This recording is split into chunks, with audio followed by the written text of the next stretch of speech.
Hey, Justin.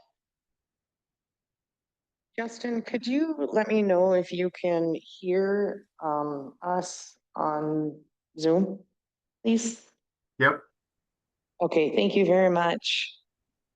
Turn that smidge, holy Anna.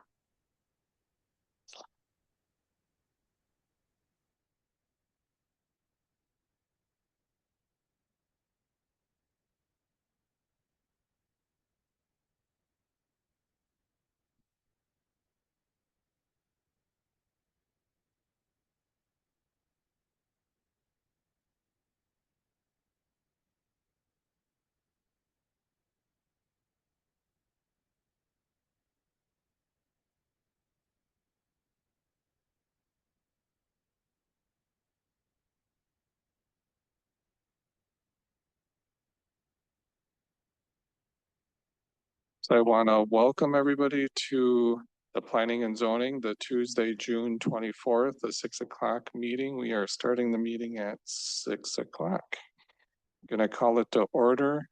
And Rachel, are you going to do a roll call? It looks like we have a full quorum as far as 7 people. Pledge of Allegiance. I'm going to ask Colleen.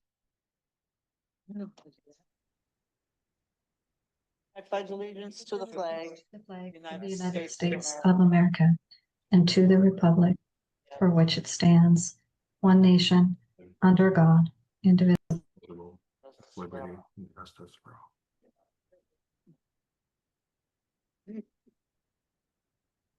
Thank you. Yep. So next item on the agenda is approval of the minutes.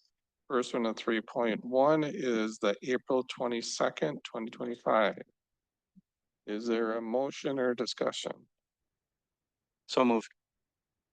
I think that is a motion for approval as written. Second. Any discussion?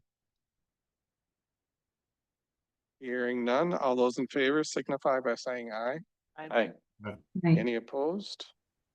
Motion passes unanimously. 3.2 is approval of the minutes for May 27th, 2025. Is there a motion or discussion? I'll make a motion to approve.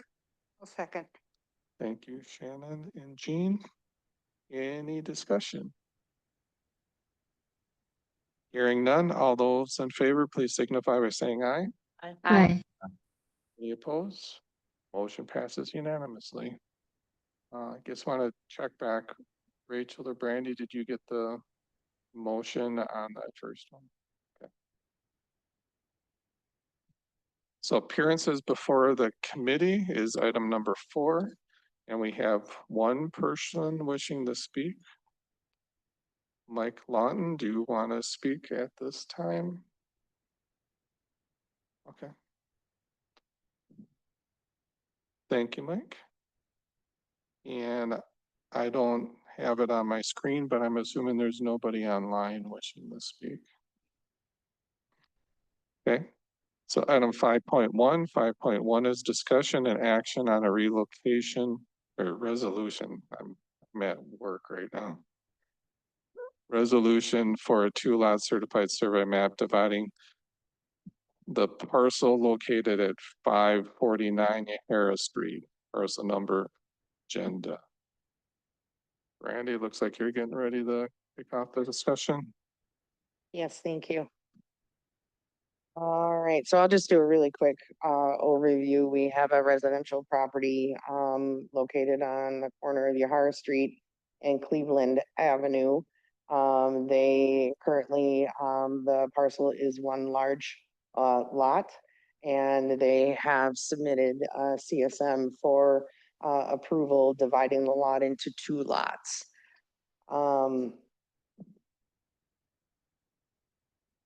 Ray, I have to share the screen so that we those online can see what's happening. Sorry about that. So they'll be dividing, the proposal for the CSM is to divide it into 2 lots. There is currently an existing home located on the lot 1. That home will remain. And the intention of the property owner is to divide this off and sell this lot to build another single family home here. So that is the quick overview. If you have any questions, I'm happy to answer anything. They do meet all the bulk standards for that zoning district for lot size, lot frontage, and all of that. So there aren't any issues that we found when we're doing the review of the CSM that haven't been addressed and updated on this CSM that's before you. Okay, thank you, Brandy. Commissioners? Anybody wishing to comment, discuss? I'll make a motion to approve resolution 2025-912. Motion by Colleen, is there a second? I'll second. Seconded by Shannon. Any further discussion? Okay, hearing none. All those in favor of the motion, please signify by saying aye. Aye. Any opposed? Motion passes unanimously. Item 5.2, discussion and action on a resolution approving the plan unit development. Final development plan for the Bollig addition to Yahara Gateway, single family residential development, northwest of Tierney Crossing and Delmore Road intersection. Jim, would you mind opening the next item as well? Okay. And I'm also going to open up item 5.3, discussion and recommendation on a final plat for the Bollig addition to Yahara Gateway subdivision, northwest of Tierney Crossing and Delmore Road intersection. Thank you. So both items 5.2 and 5.3 is open for discussion. I'm looking at staff. I'm guessing Mark, you might start for discussion. Yeah, I will. This development has come before you before in at the stage of rezoning and preliminary plat and PUD preliminary development plan. We're now at the final plat, final development plan stage. Procedurally, Planning and Zoning Commission is the final approval authority on final development plans.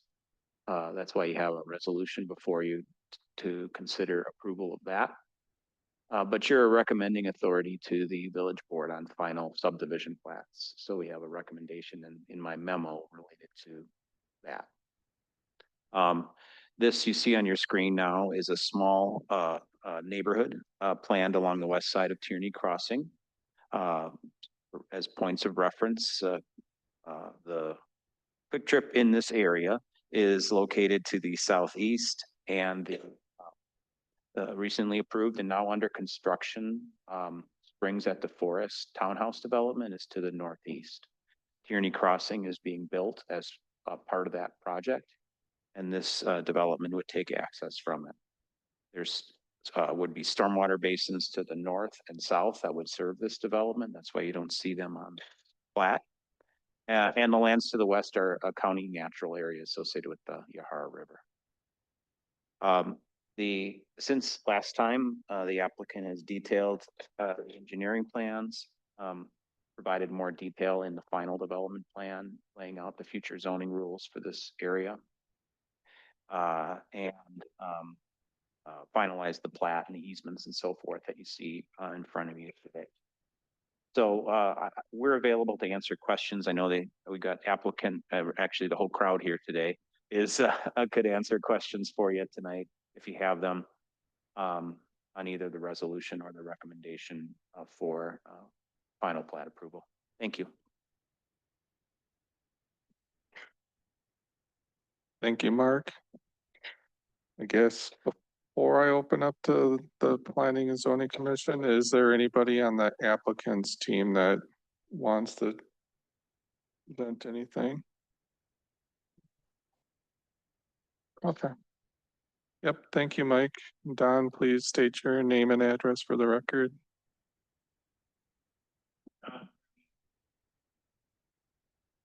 DeForest, Wisconsin.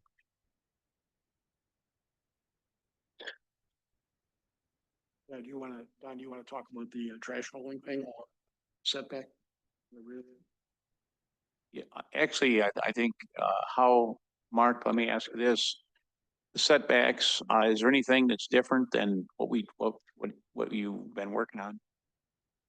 Don, this development will have narrower than typical setbacks, but not terribly different than Savannah Brooks setbacks. So, the proposal combined with a recommendation, is going to be 15-foot front setbacks. Except if the garage is facing the front, that needs to be set back 20 feet. Side yards, I believe we're at 12. 12 on the street 12 side. 12 on the street side along Tierney Crossing, 5 in the interior. and 5 setbacks on the interior, so 10-foot minimum between houses. And then in the rear, we've gone a little bit back and forth, but the proposal, which I think everyone's okay with, is 20-foot rear yard setbacks. That's correct. Did you want to ask anything about the trash? roll? Yeah, there was, could I bring up there was a suggestion about trash, so forth, picking up trash. If you went to Google Earth and you scrolled, west towards Wanakee, 10 years ago, we did Frederick and, what's the other one? Drazen, Frederick and Drazen Court. They're twins of this. 40-foot wide, we pave them with a ribbon curb, 32 feet, just like a street. Everything we do, we're firm believers. If we do a project and the spec is 3.5 inches of blacktop, we go with 4. We go with several feet of rock. So that was one of the things. If a garbage truck pulls into a court and it's not built like a public infrastructure, there could be damage done. And I've kind of researched this, and we would be willing if the people that haul the garbage and could pull in there. I talked to the folks that are in identical courtyards of this in Wanakee. The truck pulls in, they do their thing, and they they empty them. Everybody lines up on one side, and there's no problem. So really, I'm asking the board, if you don't bring up that they have to go out to the curb, if we can work it out with the people that haul the sanitary waste, so be it. If they say they got to go out to the curb, they do, but it really works great if the truck can pull in. And if there's 6 homes, stuff is lined up. And we made these wide, very wide approaches. You got to remember, these are courtyards, but we've made them as wide as a city street. And we've made the extra width so the fire trucks could back out. So there really wouldn't be a problem. But I'm asking folks in DeForest, I'm asking you that if we can work it out with the people that handle that product, pick up the sanitary stuff. If it works good, let them pull in. If it don't, we'll have to wheel it out to the curb. That's it. And Don, I think you're willing to indemnify the village if there's any damage because they're private streets. So you and the neighborhood have to take care of them anyway. You put that in writing, 100%. Thank you. It's Mark, when we get to making a motion, can you show us where that is or where that change would be done? Yes. Thank you. Could I just bring up one other housekeeping thing, Mark? You were going to strike the provision about the stormwater maintenance agreement because all the stormwater ponds are going to be public. Yeah, when we get to the resolution, I'll point out a couple areas that the commission could consider changing. Thank you. And one thing that just came to my mind, I recently or just got today, I don't know when it was mailed out, but there was the engineering review comments, or it looked like it was additional ones. Is that anything that we want to discuss now? I'm assuming the development team is aware of them too. Joe's aware of that. Joe, you don't have any issues with the latest letter from Gerbecker? Okay. There are mainly technical comments on the plat and notes and how things are written. Well, I guess if anybody on the commission didn't have time to read that, please let us know and we can go through it. Otherwise, we'll just move forward on to discussion. It was a 1-page letter, which is rare. It was nice. Yeah, maybe accommodations to the development team to getting it down to 1 page. Those are usually quite a bit longer. So I will open up for commissioners, and I apologize, I cannot see the couple commissioners online, so if you please speak up. Anybody wishing to comment? Open discussion?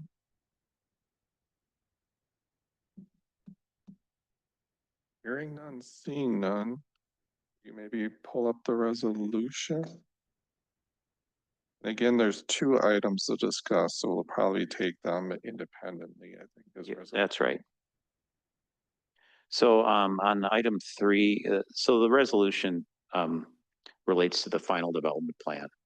And I would say, and I think they would agree, there's just a lot of ticky-tack stuff in that. If I weren't on vacation last week, we would have addressed them before the meeting, to be frank about it. And there's a couple of items that I think are worthy of discussion. One of them is 3, B as in boy. This is a standard condition, including recording a stormwater management maintenance agreement. Those are required when we've got a stormwater basin that's going to be kept in private hands. It requires the private developer or manager of the property to take care of the basin. We do not, in this case, have any private stormwater basins. So I've confirmed with the village engineer that we don't need a stormwater management maintenance agreement for this project either. So I would recommend that those words record a stormwater management maintenance agreement be stricken from 3B. The other issue that Don raised is garbage collection. And as we were talking about this project with a private road with public services staff, the issue of how the garbage truck would pick up the dumpsters or the bins came up.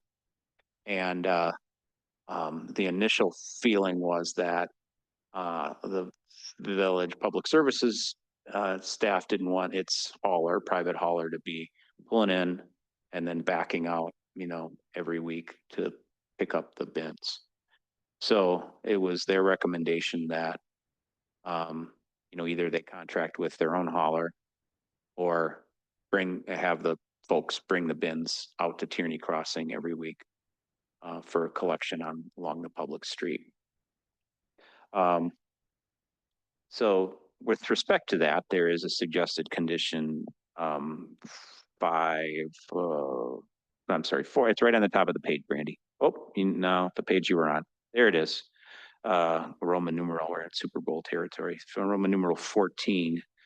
And this is a suggested change to the final development plan that would, and I'll just read it, indicate that the residents of the lots in the development will be responsible for hauling and removing trash and recycling dumpsters from the Tierney Crossing curb until and unless the village decides to collect trash and recyclables from private streets or contract with a private hauler if that's what the association prefers. So that was the staff recommendation, is that, let's put everyone on notice that they shouldn't expect, if they live, at the end of this private street, to have their trash and recyclables picked up right in front of their private driveway to that private street. And I think Don's advocating for that to be removed or stricken or modified. I guess I will say that it does provide an avenue in the until and unless that the village could change its mind without having to come back to P&Z. So we haven't had a chance to fully resolve it on a staff level for this meeting. And as it relates to private roads in general, we're working on some standardized legal provisions for how we're going to handle those, and standardized engineering standards for private roads, which haven't been completed yet. So, I don't know if we're in a position to remove that as we sit here tonight, but I will say that the way it's written, it provides a crack in the door for pickup along the private roads. Is it possible, Mark, that we could advance the thing when the development agreement comes up?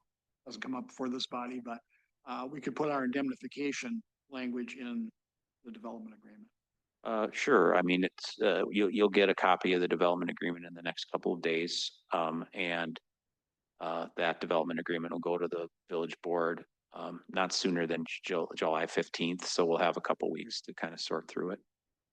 I think we'd like to offer that officially, and I think that's a way to do it.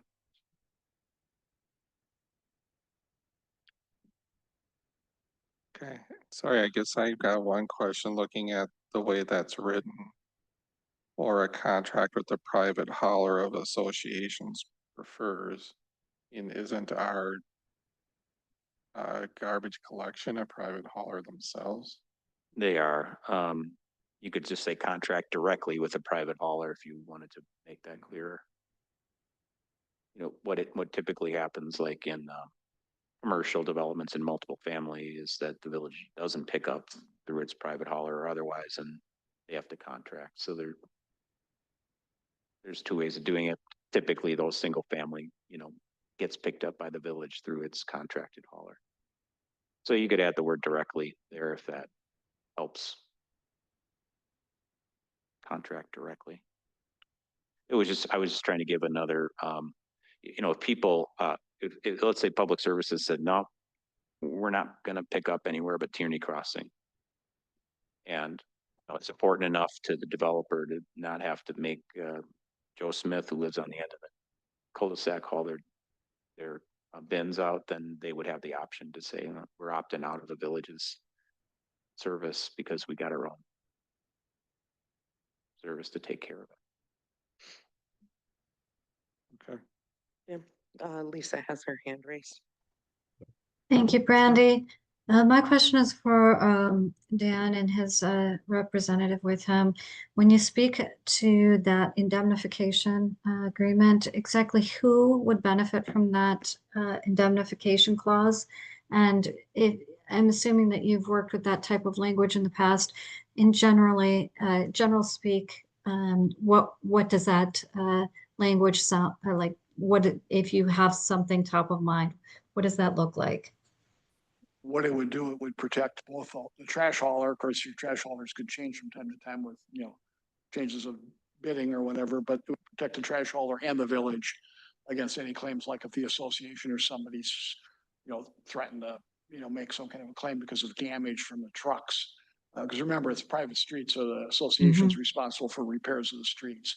There would be indemnification for that. So that would be the concept, the idea. I've had language, I've had alley agreements, because sometimes alleys are private, but the trash collectors, I know in Sun Prairie, I've got one where trash collectors go in an alley, and they wanted indemnification on that because trucks are big and they didn't want to tear up any streets. So that's what we did there. Okay, I just wanted to be clear that it was to benefit the village. Thank you. Yeah, the village and the trash hauler, because Sure. you may not get the claim, but they might. So I get For it, sure. why they would want to be protected, because you wouldn't want them not to want to bid on the projects or drive down the street. So. Understood. Thank you, sir. thank you, Lisa. Any other commissioners? Okay, can we maybe scroll up to the top? As we are looking for a motion right now. I'm looking at the wrong one. This is on the plan unit development, the final development plan. And we are the final action on this one. Anybody willing to make the motion? Bill, Bill? Just a reminder that as part of the motion to strike that section that, in regards to the stormwater. 3B and 3. Yeah. Okay. I will make a motion to approve the Planning and Zoning Commission Resolution 2025-911 as written, with the exception of removing, I don't believe it's the actual whole 3B, it was just a portion of the 3B that was recording the stormwater, whatever it was. Management maintenance agreement. That's Thank correct. you. Thank you, Mark. So that's the motion on the floor. Is there a second? Second. Seconded by Colleen. And can we scroll back down to the garbage can discussion?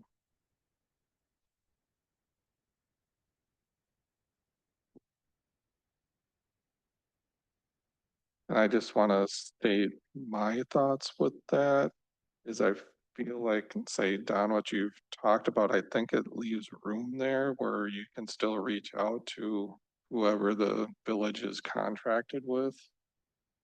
And if the private hauler, if the contract is a handshake agreement that they do it, or if it's an actual written thing. Is that, I guess I'm looking around the room, is that the way? They would have You their own would? contract. Okay, Yeah, so if the condo association decided that they wanted to do a private, contract, they would have their own contract with the garbage pickup. For that. go ahead. Yeah, the reason this discussion came about initially is when we checked with the hauler for the village. They've indicated that they would have hardship with pulling in and then backing out onto a street. And so that's why it was brought up initially. Now, if the developer is able to get in there and contract independently and convince them to do that with the indemnification, et cetera, or a different hauler, then that's perfectly fine with us. Well, we're gonna stay out of it. If that doesn't happen and for some reason developer can't come up with a private hauler to do that, the requirement would be that they take it out to the homeowners, future homeowners, be able to take it out to Tyranny Crossing so that the village hauler can pick it up. Was the So, hauler familiar with the fact that the attorneys redesigned the entrance to that for the fire department? And the fire department was fine with the designing, so there shouldn't really be too much of a problem with backing out. Yeah, but again, one is the fire department, one is the hauler. You know, so it's whatever the operating procedures are for backing up onto the street. I believe in the situation, the fire department said that the vehicles that they would pull in there, they're comfortable with backing out of there. I can't speak for the hauler. I think Jean had first. I guess what I wanted to point out is when the fire department made those comments, it was if there was an event. However, the provider is going to come weekly. So the occurrence of conflict of backing out is going to be every week. Whereas the fire department will come only when they're called. Understand what I'm trying to say? So I guess that's what my concern is.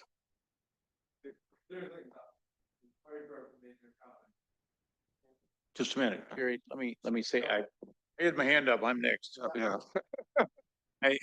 Okay. Yeah. I just want to say that, yeah, we're cool. Take the bins out to Tierney Crossing. But let's say, because it's worked so cool in Wanakee and we would indemnify so nobody's gonna be on the hook if the street's damaged. That's important. Secondly, if there would be a case where the garbage hauler would find it advantageous to pull in, load those 6 and back out, if they would want to do that, I just want to have it, if possible, they have the option to do that. And I think that way the village is covered. But if we would work something out where they would come in, pull in, and it would work, we just want to have that option available in case it would work. You'd have that with the way it's written. That's good. okay, that's what I want to verify. Okay. They'd have that option. They just have to, as Bill suggested, convince the village or convince its hauler who would just say, hey, we're cool with it, village. And then that could happen even with the language as it's written and shaded in blue on your screen. Okay, real good. Thank you. So I will ask again for further discussion.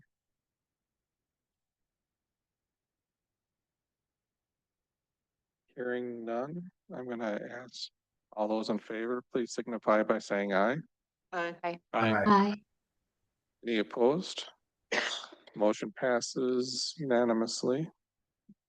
Item 5.3 is discussion and recommendation on the final plat. We have already opened that discussion.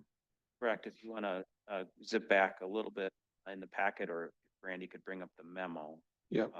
Then the recommendation is there. This is a recommendation to the village board. I put it in the green blob in the memo. The recommendation is for approval of the final plat, subject to conditions. In the memo, they're very standard. There they are. They are on screen right now. Majority, no. So is there anybody willing to make a motion or continue the discussion? I'll make a motion to recommend to the village board to approve the final plat. Okay. For the Tierney Crossing Greater Gateway project. I'll second. Thank you, and I just want to verify that's what the recommendation that's written in the packet. Is that what you wanted, Colleen? Yeah. Yep. Thank you. Okay, so any further discussion? Seeing none, hearing none, all those in favor, please signify by saying aye. Aye. Aye. Aye. Any opposed? Motion passes unanimously. Thank you, guys. Thank you very much.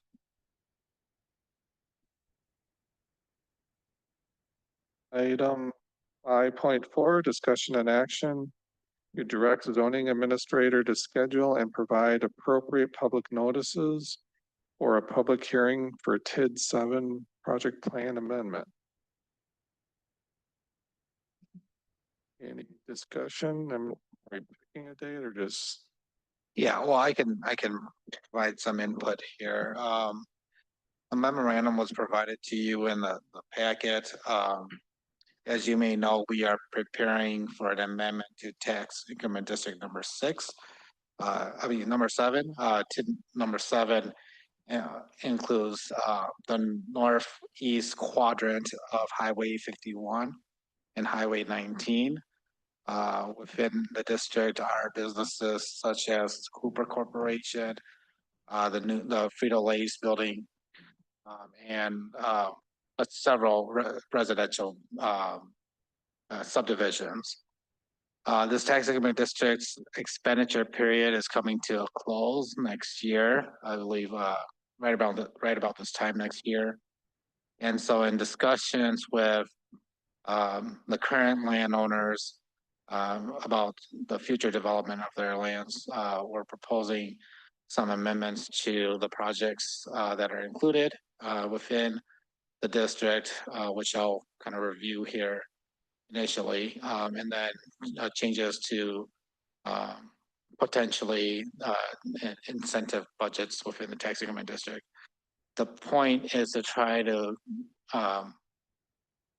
induce as much development in the tax increment district before the expenditure period ends. After the expenditure period ends, we can no longer incentivize in the TID district, and so then the TID district has a number of years, in this case about 11 years, to pay back the obligations. So the particular changes that we're proposing here are one, to the public improvements. So you'll see reference is the Presta Giacomo property. We can bring up, I think it may help if we can bring up the map here. So if you can see my mouse here, TID 7 is pretty much this area here. Can highlight.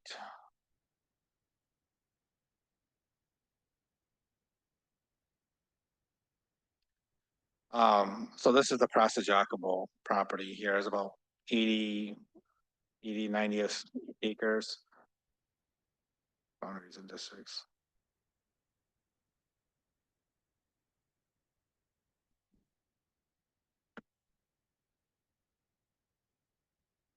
Yeah, that's going.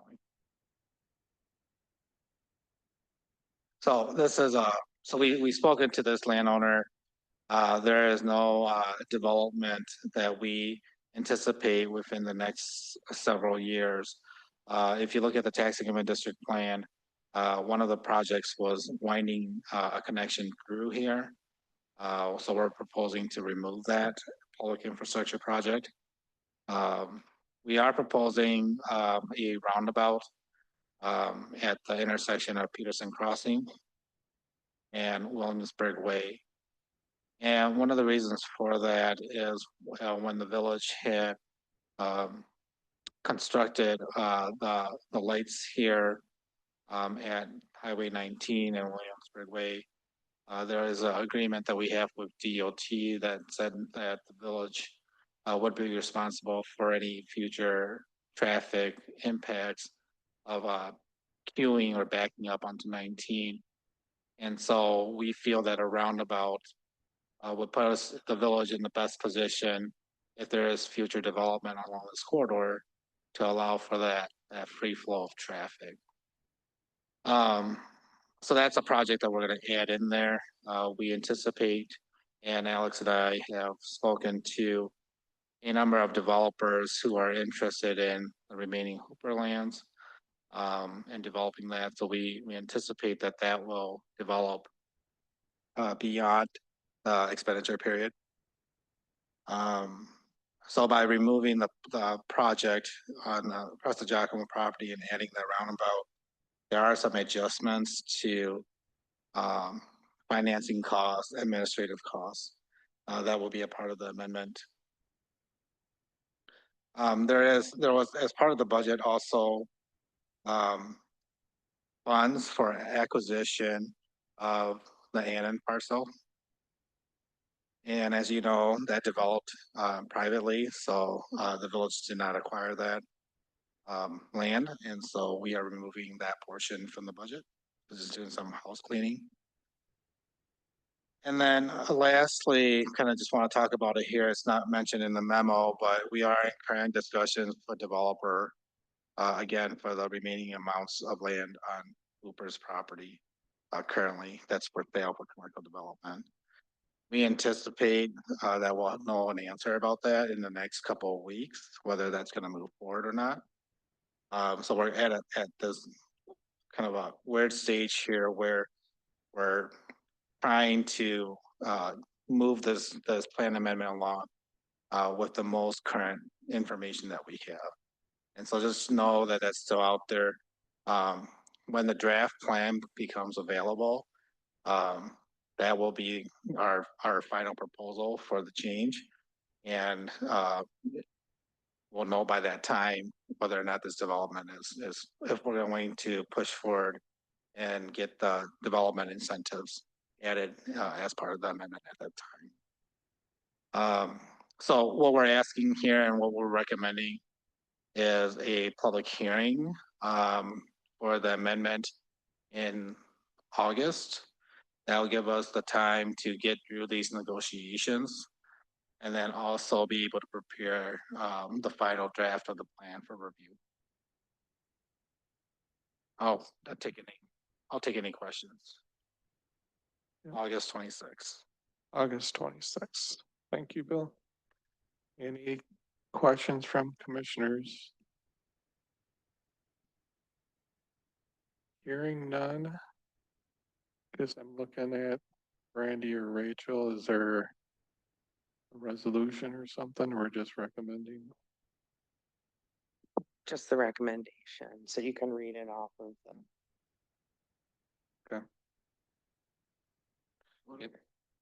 Public hearing? Yep, so if anybody wants to make a recommendation, I think we're just recommending that we're gonna be having the public hearing for TID 7 on, what did you say, August 27, 26? I'll make the recommendation that the zoning administrator, I'm sorry. Rather than specify the date, it's probably best to say to future meeting, if there's a hiccup, the meeting gets canceled. If something crazy happens, we're stuck on a certain date. So I would recommend just at a future meeting in August. Just to make sure it's kind of Makes sense. flexible. Is that your motion, Colleen? No, not done yet. Could just say yes.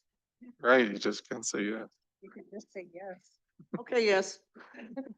Randy set up a public hearing on TID 7. At a future meeting. I'll second it. Thank you, Colleen. Is there a second one? I'll second. I seconded by Shannon. Any further discussion? Seeing none, all those in favor signify by saying aye. Aye. Aye. Any opposed? Motion passes unanimously. Thank you.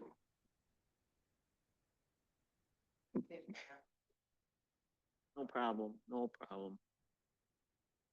Item 5.5, discussion and recommendation on an ordinance amendment or ordinance amending the Village Zoning Code, Chapter 15, to facilitate residential development in the village's standard zoning district by adjusting dimensional and density standards, allowable uses, minimum parking standards, and other requirements. I think I'm gonna ask Mark to open it with noting that Mike Lawton also wants to speak as part of a public appearance. Thank you, Mark.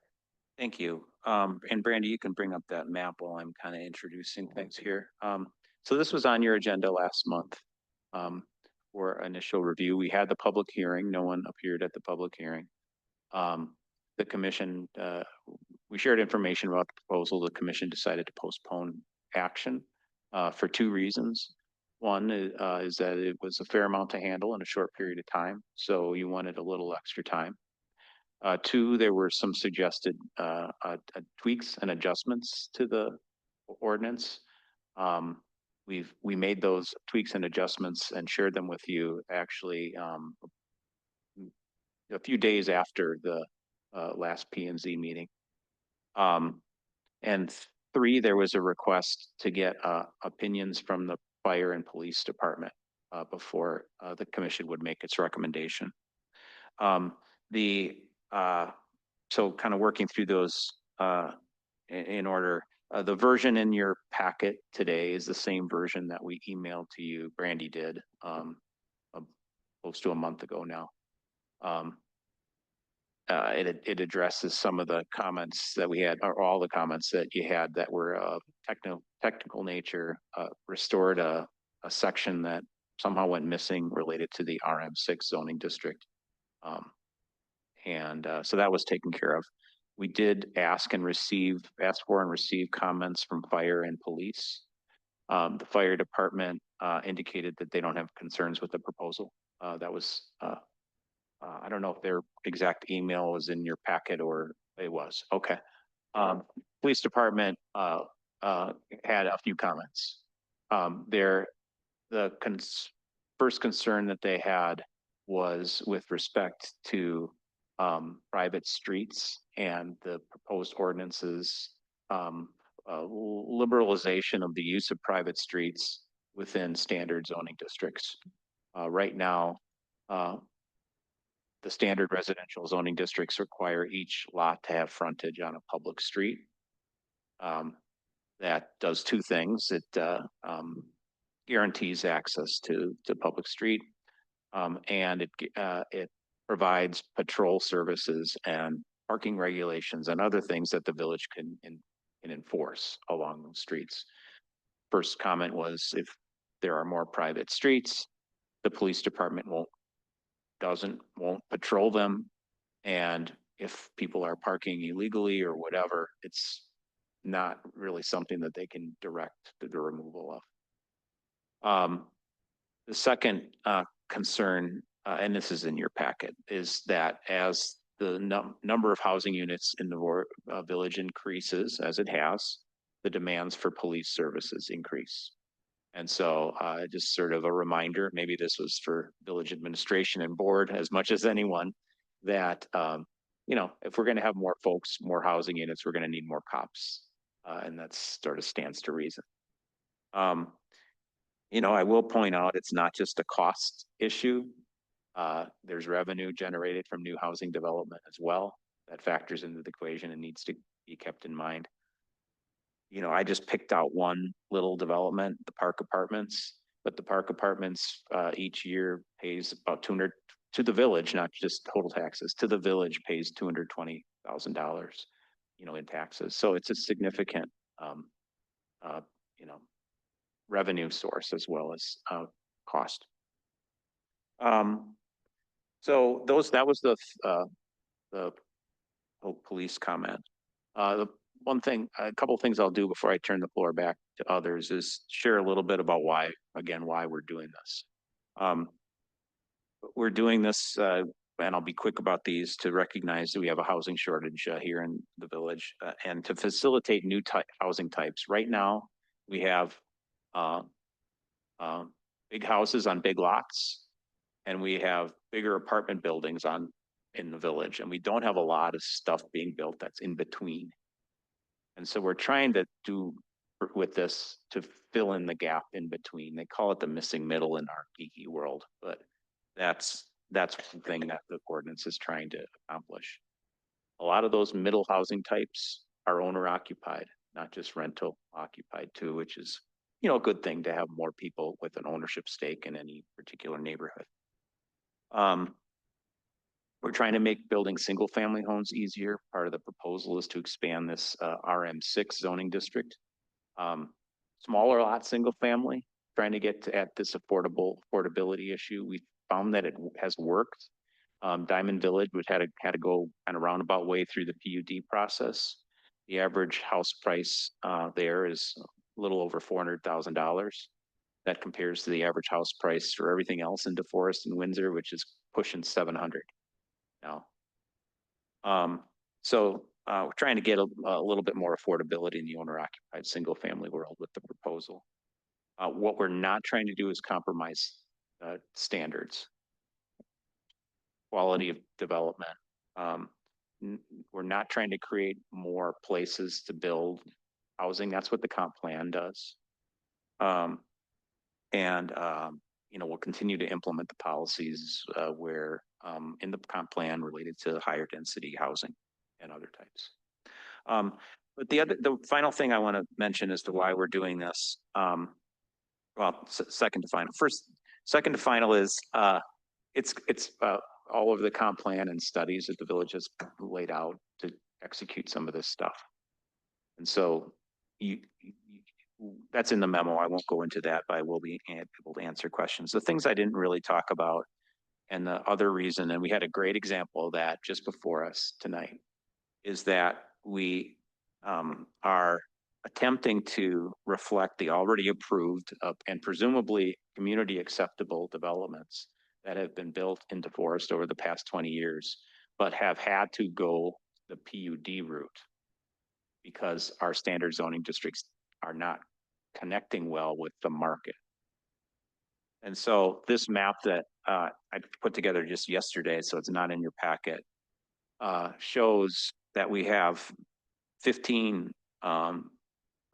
residential focused plan unit developments. And you might say, so what? Each one of those 15 has its own zoning ordinance that is supposed to govern development and whether people can build an addition, construct a fence, do other things from now to eternity. And that's, as you can imagine, that's challenging to try to anticipate everything that people might want to do. Every time we get a new development, we're writing a new zoning ordinance. Secondly, it creates an administrative burden over time. I mean, sadly, I've been around for most of these PUDs for their creation, so I know what's happening. Jim has been around for almost all of them, but you know, sorry, Jim, we're not going to be around forever. And other people are going to take our place and try to figure out, you know, some of these are better than others in terms of how they're written and what they allow. And that creates a stress. It also, PUDs also create extra process, extra time, extra expense for developers. We know that some of that's going to be passed on to people buying the houses or renting. And they also PUDs create confusion in a sense that, you know, we're making exceptions to ordinances, maybe to benefit developers at the expense of other people. And I don't like that. I don't think they do. I think we push hard on people who go the PUD route to say, hey, you're not getting a compromise on quality here. But I think that's perception. So anyway, we've got 15 of these throughout the village. You see them up on screen. 12 of the 15 are 100% residential. In other words, there's no commercial, there's no mixed use, which is kind of why PUD zoning was created in the first place. 6, it's not as if they're getting less common. 6 of the PUDs have first been approved since late 2023, so over a third of them. Getting to the point of private roads, 9 of the PUDs use private roads in some way, shape, or form. It's condos, you know, a lot of them are condos. You know, we've had private roads in the more recent townhouse developments, not all of them, but some of them. So to counter a little bit, and I talked to Bob with the police department about this, a limit or this ordinance maybe makes it a little easier to do private roads, but we're not eliminating private roads if the ordinance isn't adopted. I'm using double negatives, but people have built private roads. They've gone the PUD route to build them. So that's my intro.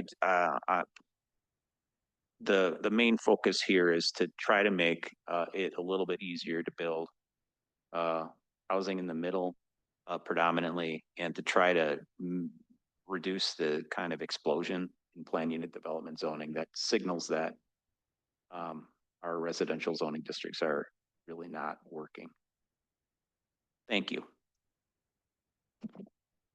Thank you, Mark. And one minor add to you. You commented how many are happening lately, but even some of those ones that have been around for a long time are still currently under development. That's correct. Yeah. Conservancy Place, Savannah Brooks, and Heritage Gardens were created in the early 2000s, early to mid 2000s, and still haven't built out yet. Thank you. Mike, you wish to appear?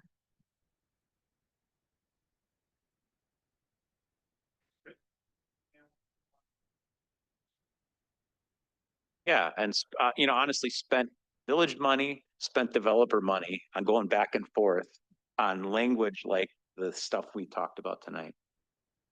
All right, I appreciate making a few comments on this. Hopefully you'll adopt the ordinance. There's some obscure provisions that, of course, Mark has covered that I'm not involved with, but what I am involved with is the project that Kevin Aker wants to do on the Bueller Farm that involves both zero lot line buildings and private streets. And so this ordinance amendment will allow both the private streets and the zero lot line development. And if you don't do this, and I hope you do it, but if you don't do it, then we'd have to either come back with a PUD, as Mark alluded to, which will have another red blob on the map, which is kind of inefficient.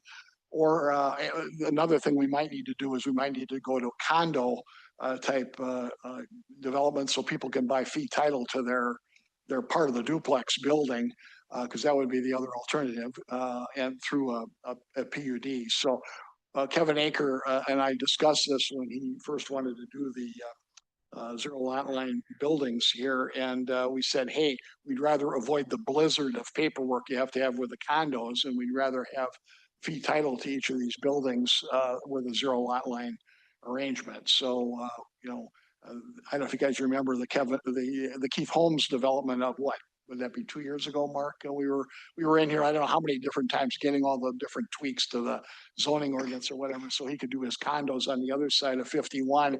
That's a condo project, and there was a blizzard of paperwork, which is great for lawyers, but not really great for the builders, developers, or the consumers. So, so I would hope that you would adopt this tonight.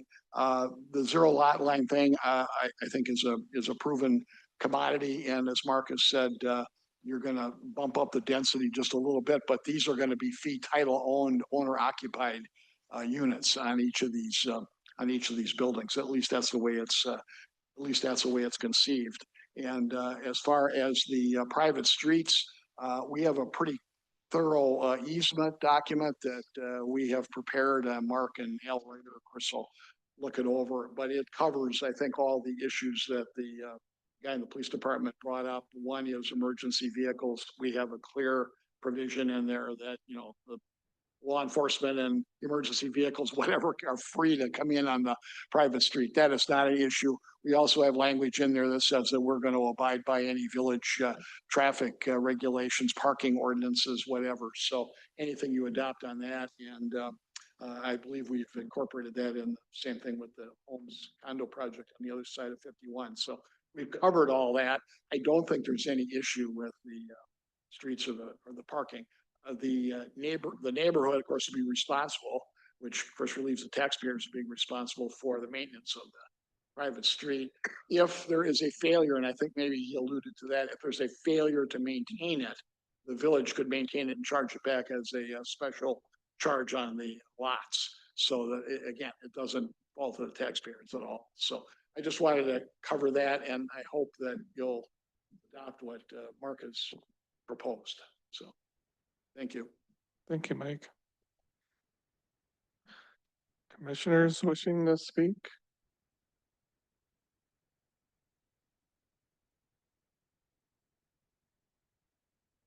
Okay.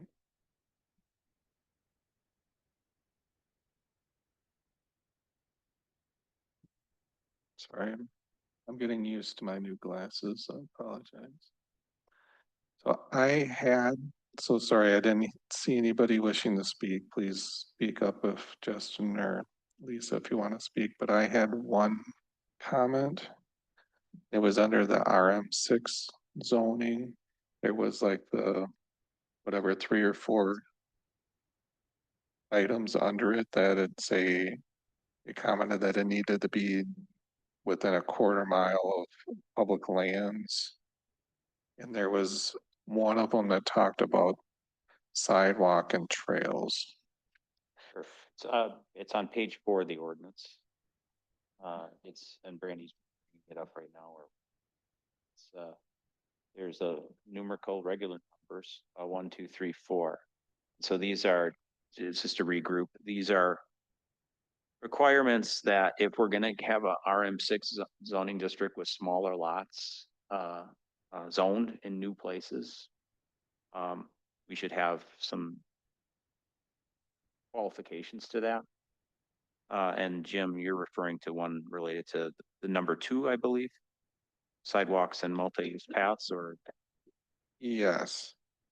What I specifically wanted to discuss is that the way I read it, it's requiring it on both sides, and I wanted to add a sentence to allow, say, planning and zoning or the village board to waive that condition for whatever reason I don't know right now.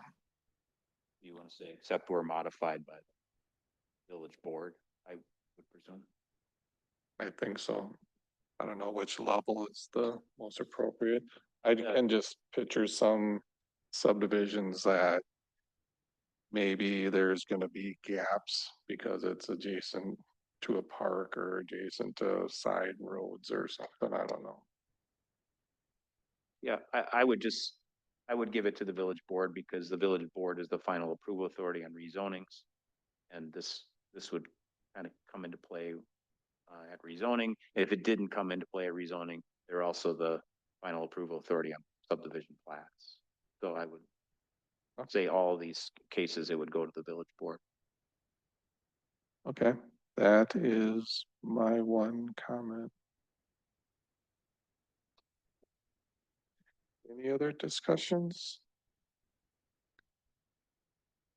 You pull up what is There's no. it's a recommendation right now, right? It's a recommendation. You could say recommending approval of the May 28th draft ordinance. Okay. Discussion, anybody willing to make that motion? Guess I will make that motion to recommend approval of the May, you said May? Where did you say that, Mark? It's May 28th on the bottom. May 28th. Resolution as written in the packet. I'm gonna request that under the RM6 zoning in the paragraph, I think it was paragraph 2, sidewalk and trail, that we would allow the village board to remove the conditions of sidewalks on both sides if they deem appropriate. So that is my motion. Is there a second? I'll second. Thank you, Shannon. Any further discussion? Seeing and hearing none, all those in favor, please signify by saying aye. Aye. Aye. Any opposed? Nay. Motion passes 6-1. Thank you very much. Thank you, Mike. Item number 6.1 is rescheduling of the November and December meetings. Guess I'm guessing Brandy. That's me. It's a little earlier on the agenda in the year than we normally do it, but we're already, well, 2 reasons. Time's flying by very fast. We were already working with developers on submissions, you know, that are happening in the future. So we're looking at November, December, the P and Z meetings fall during the holiday week. So we're looking at, instead of doing the 4th Monday of the month for both of those meetings, that we'll do it on the alternate date that we typically have for planning and zoning penciled in of the 2nd Monday in November and the 2nd Monday in December, if you guys so choose. So it would be November 10th and December 8th.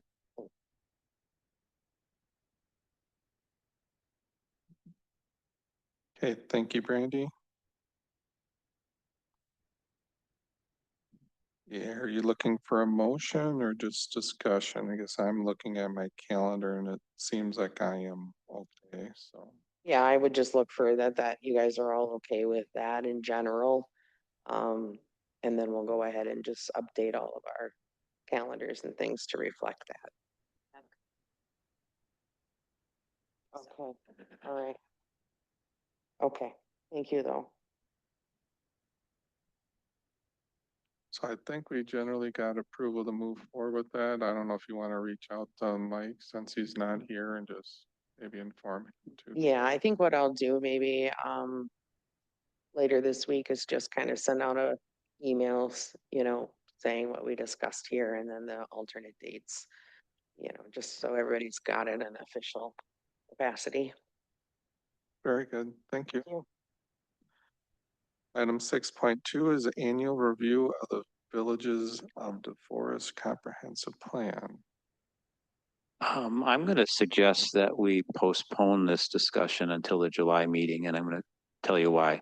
The packet, the evaluation included 2 tables, and in the packet, there's only 1 table. So I want to make sure that you have the full picture before we have a discussion of that. Okay. Thank you. It's all good stuff, though. Yep. I promise. I would say if you had any comments tonight, maybe send Mark an email so we can be better prepared for next month then. Absolutely. Thank you. I guess, can I follow up as a question with Mark? Are you gonna send out that second table now or wait till we get closer to the meeting? We can certainly get it out later this week. We are going to talk about it at the committee, the whole meeting on Tuesday of the village board. So I do want to make sure that you get it when they get it. Thank you. Thank you. Appreciate it. Item 6.3 is a University Alliance study overview. Yeah, so I wanted to just share kind of this experience with So about a year, I think a year and a half ago, the village signed on to the University Alliance program with the university students, utilizing students to help the village expand on projects that would benefit the village and benefit the students at the same time. These projects, the students are senior level or master level courses. I think over the last year and a half, we've had about 13 projects go through. And this one in particular is having to do with land acquisition, land transition, land succession planning. As we understand here in the forest that in order for the village to grow, we need to continually seek and communicate with landowners, particularly in areas where we can expand our boundary. And quite frankly, outside of some of the farmlands that are included in the village boundary now, any future expansion of the village's boundary will likely be on the west boundary of the village of DeForest, namely the town of Vienna and then the town of Westport. As the comprehensive plan spells out, and I was going to lean on Mark, these accomplishments, but one of the objectives in the comp plan is to seek intergovernmental or boundary agreements with our neighbors, and specifically noting Westport, which we are in the process of negotiating a cooperative plan with currently, and then with the town of Vienna eventually. So seeing that and kind of looking at our strategic objectives in being stewards of the environment and conservation, but yet recognizing that we do need to grow, recognizing the CARP-C framework for urban growth and the regional framework and farmland preservation. The idea here was to get a third party's perspective into what it may take, what practices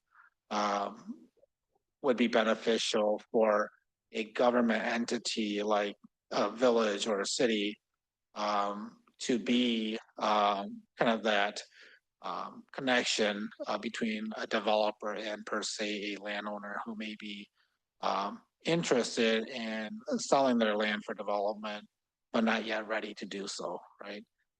And so as provided in the memo and the final presentation, the final report from the students and the literature review, it walks through some of those practices, what the student group does, and I can't do justice by the summary here. There's a link to their presentation, but we had them work through literature review, talk to subject matter experts through the UW extension and through third parties who deal specifically with farmers to provide some guidance to whether it's the village, whether it's staffers, whether it's a third party consultant in the future to kind of lead efforts in starting these conversations. Again, I don't know when this would happen, but I do know that being prepared for it makes a lot of sense. Whether it's some kind of cooperation with the townships in the future, or whether it's the village independently going out to talk to property owners and engaging their interest. So that's, yeah, if you haven't watched the presentation yet, I encourage you to do so. I think hearing it from a third party that's neutral is beneficial. Obviously, as a employee of the village, I think anytime we talk about, farmland succession or farmland acquisition, they all, whoever we're talking to will always believe that we're seeing it from the viewpoint of development, which is not always true. You'll see that in the presentation that we've gone out of our way to make sure that there's enough preservation and conservation of environmentally sensitive areas. And so that's not always understood. And so making, ensuring that there's that education piece out there, I think is important. Some of the planning for growth out that they've recommended are things like keeping in mind, you know, the cultural sensitivity, ways to communicate with folks who are anti-development. As you get farther out, you run into those conflicts. You got to keep in mind the family ties. You keep in mind things like their connection to the land and preserving kind of their culture and the way of life. So again, I can't do justice to the work that the students have conducted. Unfortunately, they've moved on, so they can't provide the presentation themselves. But I open up it up to any questions that you may have. Be happy to answer any questions.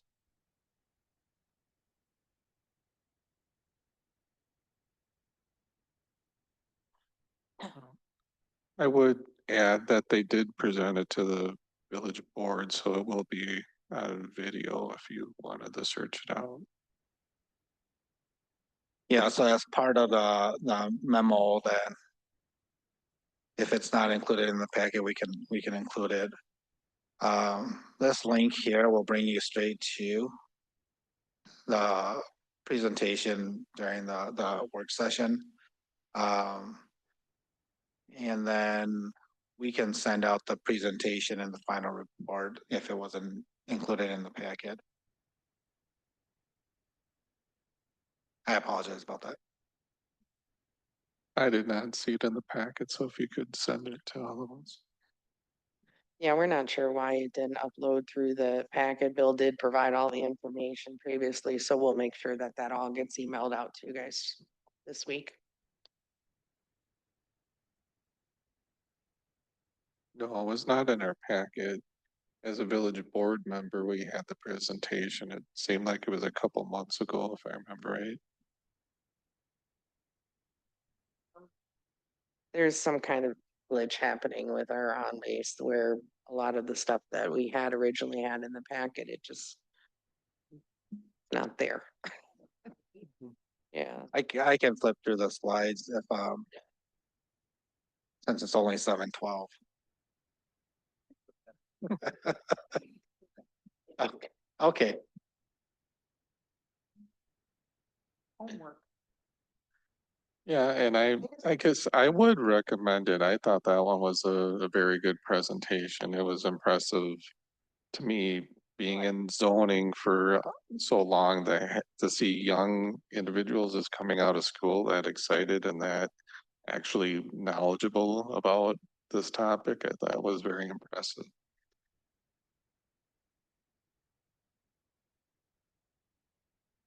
Okay, anything else? Anybody?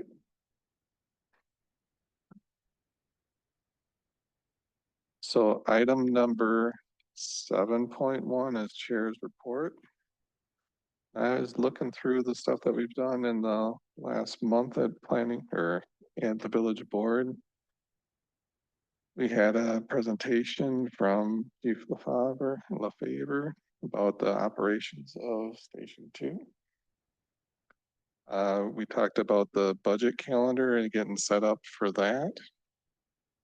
Talked also about our strategic plan and different objectives with that.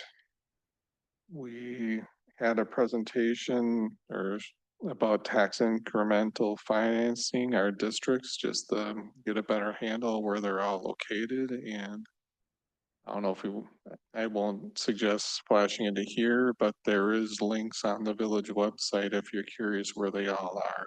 It was pretty handy to see where all the numbers are.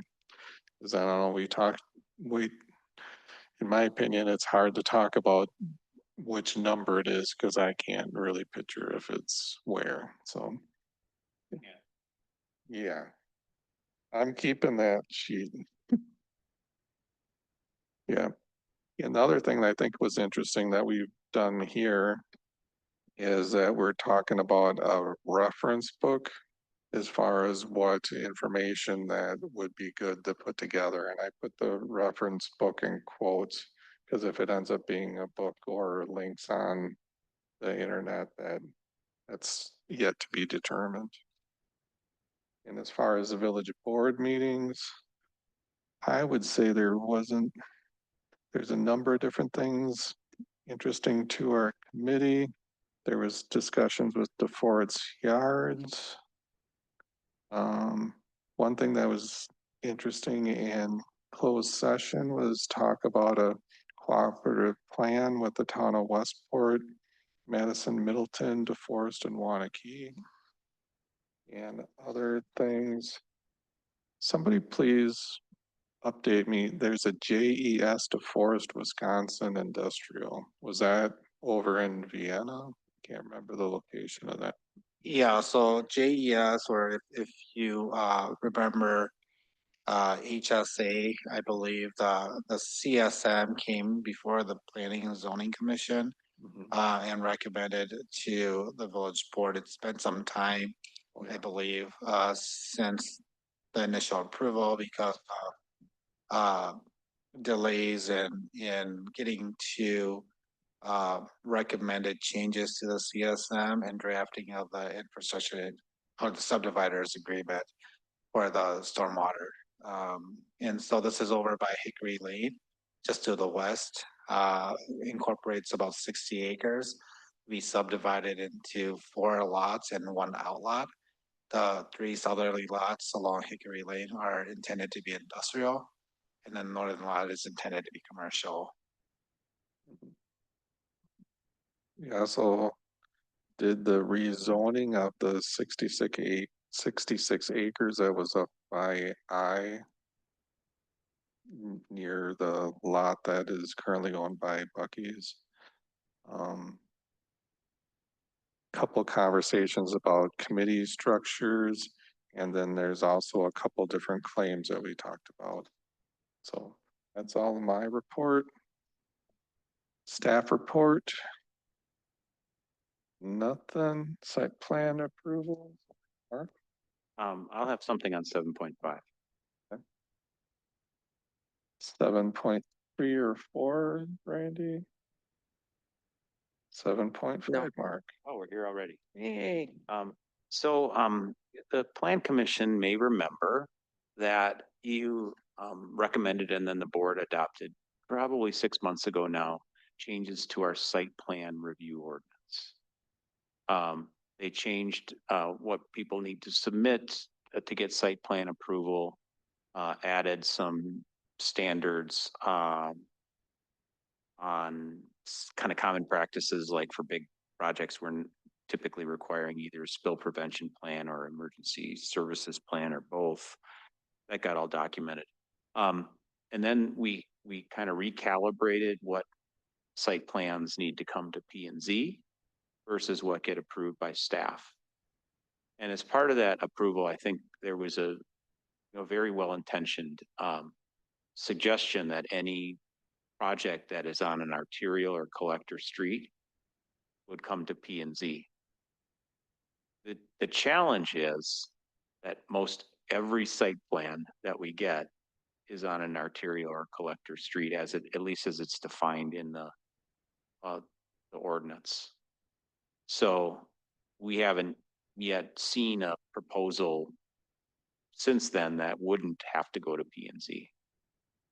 So I'm wondering whether the commission would be willing to revisit that and maybe narrow the list of streets or highways that really are the important ones, the true gateways to the village, which I think was the intent. And if so, then we might bring a small, follow-up ordinance amendment to you next month to try to clean that up a little bit. Yes, since we did. No, I guess, yeah. But I just think there wasn't a clear sense as to how many streets there were, and by definition, if something requires a site plan, it's a more intensive development, and it wants to be on an arterial or collector street, almost always.